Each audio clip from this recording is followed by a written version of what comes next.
We hear launch details for the HTC One M9 and even the One M9 Plus. OnePlus also alerts of a price bump in its smartphone for Europe, and can we blame TAG Heuer for wanting to build its own smartwatch? I'm Jaime Rivera, and for all of you FC Barcelona haters, I'm sorry to disappoint. This is Pocketnow Daily, brought to you by Squarespace and its new 7.0 UI.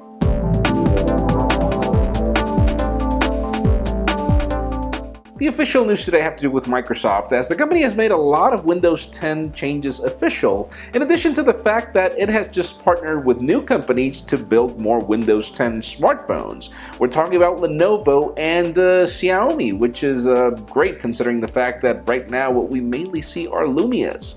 Great news to come, we just don't know exactly when we're getting products.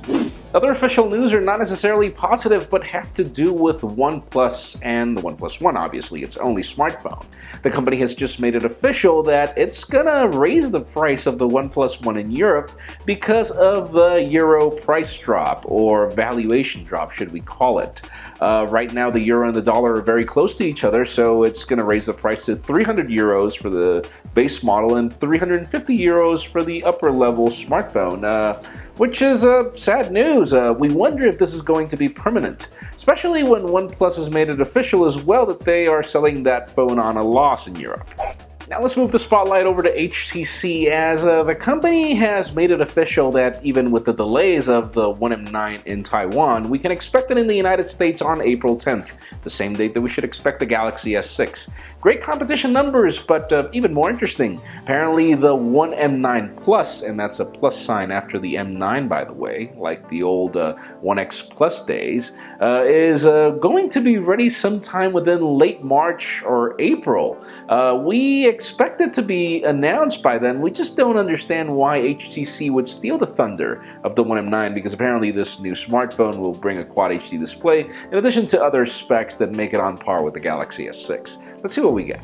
Up next, let's talk about Huawei and wearables. The company has made its Huawei Watch official at MWC. We covered it live, but interesting. The company doesn't seem too happy with Android Wear. They love Android up to the point where they ditched Windows Phone, but they claim that the lack of customizability in Android Wear makes the product a little boring, dull, and pretty much non-interesting for them to continue building products.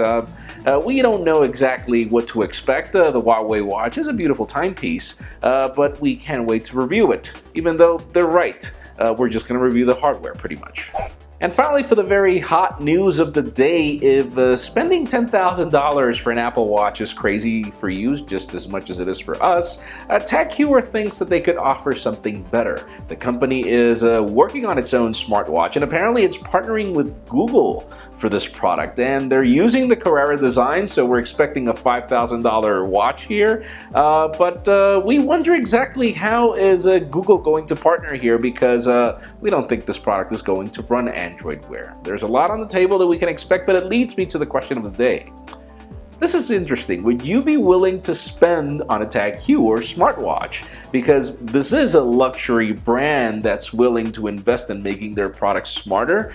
In my case, I wouldn't be willing to pay $5,000 for a watch regardless. I mean regardless.